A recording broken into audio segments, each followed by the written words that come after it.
Now at 9, should schools open? That's the question on people's minds as we get closer to the new school year. What the state board is saying about the issue, and we've had a good, really good friendship all the way through high school, and I don't see why it wouldn't continue forever. 2 local football players are getting back on the football field one last time as high schoolers. Why their friendship will keep going as they make their way to college. And we'll get to all those stories and more, but first, U.S. Congressman Steve Watkins is facing 3 felonies and a misdemeanor related to the 2019 election. Good evening and thanks for joining us for Fox 43 News at 9. I'm Mackenzie Davis. Watkins has been charged with interference with law enforcement, voting without being qualified, and unlawful advance voting. He's also charged with failing to notify the DMV of change of address. Shawnee County District Attorney Mike Kagay announced earlier this evening he filed the criminal charges against Watkins. Kagay says his office has talked with the sheriff's office and got regular updates throughout the coronavirus. And Steve Watkins was in our studio just minutes after the district attorney released the charges. Watkins was here for the 2nd District GOP primary debate on our sister station, KSNT.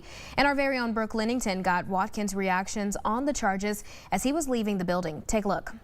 Hey guys, I want to talk to you about the charges. Can you talk to us? Steve, do you have any word you want to say? We're surprised at these charges. I mean, they seem politically motivated to me. We heard about them moments before a debate, 3 weeks before an election. We've cooperated with the DA. It seems politically motivated. Now, Steve, do you find these to be extreme? No, you know, I haven't even seen the charges. Like literally, we just found out about it. Thank you. From the media, just like you guys. Haven't even seen the charges, fully cooperative, and look forward to clearing my name. Didn't do anything wrong. What do you think of the timing of this? It's suspicious. I mean, right before a debate, you know, and right before an election. I'd point out that the DA has a similar consultant to my opponent. That seems very suspicious. You know, I haven't even seen the charges. My lawyers haven't been approached about this. We can offer up more information in the future, but that's all I've got. Thank you. It's not just about today and about a sad family, but it's about changing. It's about changing the laws and the way people view domestic violence. A Topeka man being sentenced after murdering his girlfriend, how her family wants her to be remembered, and international students could be forced to leave the country if classes are moved online. What one K-State student is saying about the potential ruling. But first, crews have been working for hours to clean up a train derailment in Brown County. Good evening and thanks for joining us for Fox 43 News at 9. I'm Mackenzie Davis. Fox 43 News reporter Kelly Saberi has been tracking it all day, and she's there live with the latest. Kelly. Mackenzie, that train derailed just north of Hiawatha in Reserve, and the situation got tricky to clean up.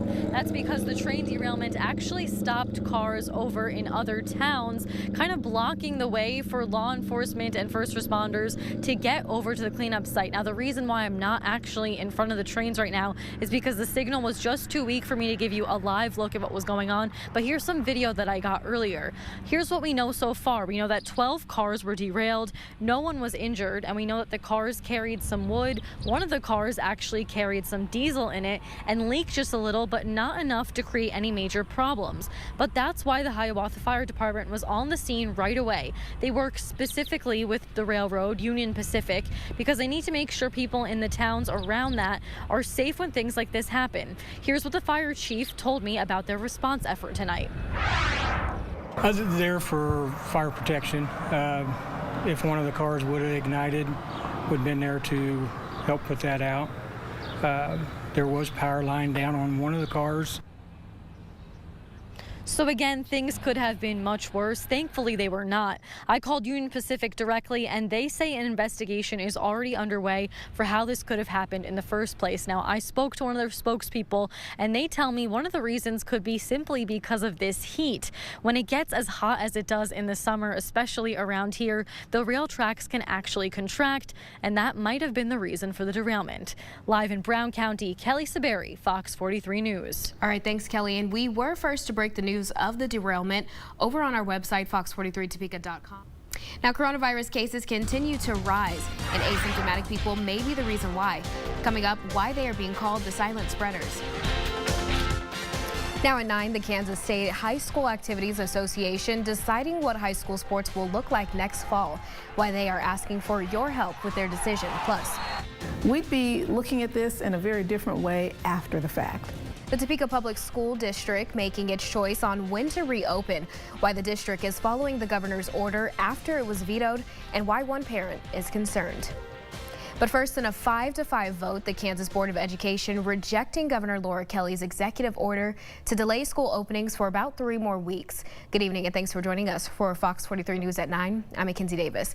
Districts will be on their own to figure out when kids can get back in the classrooms. Fox 43 News Capitol Bureau reporter Alec Gartner breaks down today's controversial decision. A mother delivered twins while battling the coronavirus, and she's still fighting it. The help she needs to recover. Would you pay for a pair of Michael Jordan's game-worn shoes? Why the legend shoes are going to cost someone hundreds of thousands of dollars. Now at 9, the state fair must go on, but health officials don't agree. What the state's top doctor is saying about the decision. Plus, it would be hard for me to get through this, and the community really has helped me. A family is remembering their loved ones after a car crash killing 6.